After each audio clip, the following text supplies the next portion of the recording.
na hatutaki kuingia kwenye mgogoro na migongano isiyokuwa ya lazima na mahakama. Mahakama lazima ijue kwamba hii kesi ni kesi yenye interest kubwa ndani ya nchi na nje ya nchi. Lissu ni mtu mkubwa, ni mwenyekiti wa chama kikubwa ambacho CCM hawezi kushindana nacho.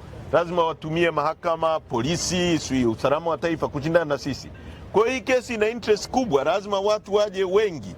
Kwa mahakama wakati mwingine inapopanga hii kesi, isipange kesi kwenye vyumba vidogo ambavyo vinatuletea ugomvi unnecessary.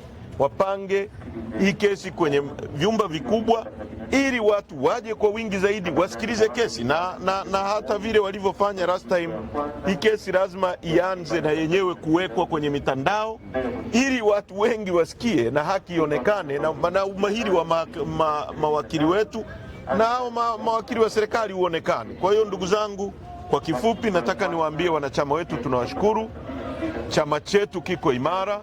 Mapambano yetu ya no reforms no election yanaendelea kwenye mahakama, nje ya mahakama, na kazi iendelee kama kawaida ya kupanga chama na kuendesha mapambano. Hatukati tamaa, haturudi nyuma, hatutikisiki.